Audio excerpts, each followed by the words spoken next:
Баршаңызға сәлем. Бүгін Аянаттың асханасында үнемі сұранысқа ие, үнемі дастарханнан табылатын өте дәмді, тәтті сүзбелі бәліштің рецептін бірге жасайтын боламыз.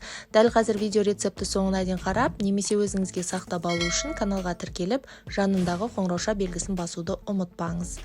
Ең алдымен үлкен ыдысқа бөлме температурасындағы жұмсақ сары майды саламыз.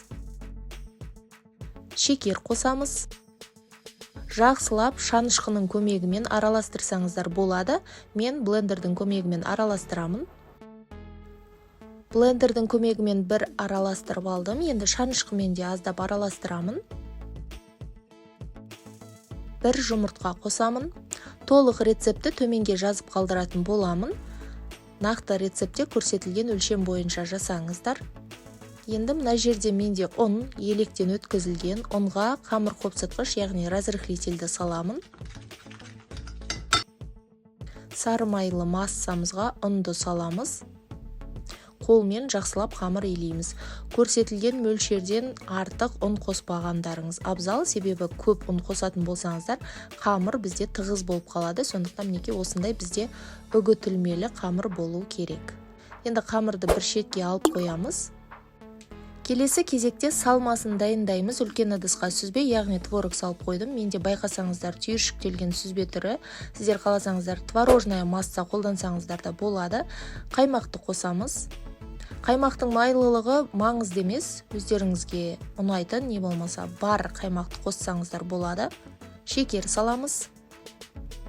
Жұмыртқа. Барлығын блендердің көмегімен жақсылап бір келкі түйіршіксіз масса болғанша езіп араластырамыз.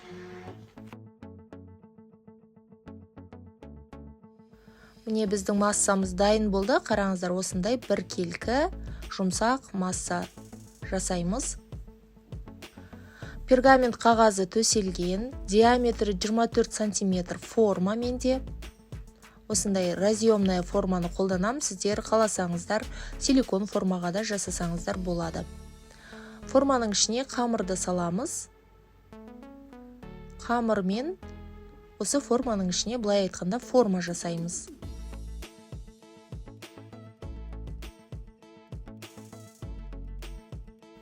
Мінекей дайын болды. Енді формаға, қамырға массамызды құямыз, яғни салмамыздың барлығын құямыз. Осы жерде қаласаңыздар кез келген жидек түрлерін қосуға болады. Жидексіз жасап жатырмын, ал сіздер әрине өздеріңіз ұнататын жидекті қоссаңыздар болады. Алдын ала 170-180 градус қызған пешке салып 40-45 минут пісіреміз. Біздің сүзбелі бәлішіміз дайын болды. Қараңыздар, қандай әдемі болып шықты, беті теп-тегіс. Тағы да қайталаймын, қаласаңыздар жидек қосуға болады. Енді бәлішті жақсылап суытамыз. Суыған бәлішті ғана кесеміз, оған дейін кесуге болмайды. Біздің бәлішіміз суыды, формасынан шығардым.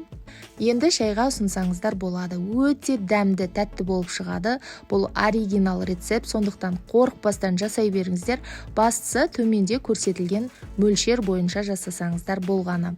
Егер сіздерге рецепт ұнаса, видеоға лайк басып, төменге комментарий қалдыруды ұмытпаңыздар. Алдағы уақытта менің арнама шығатын рецепттерді жіберіп алмас үшін дәл қазір каналға тіркеліп, жанындағы қоңырауша белгісін басып қойыңыз. Бүгінге осы. Міндетті түрде жасап көріңіздер. Шайларыңыз тәтті болсын. Сіздермен болған Аянат.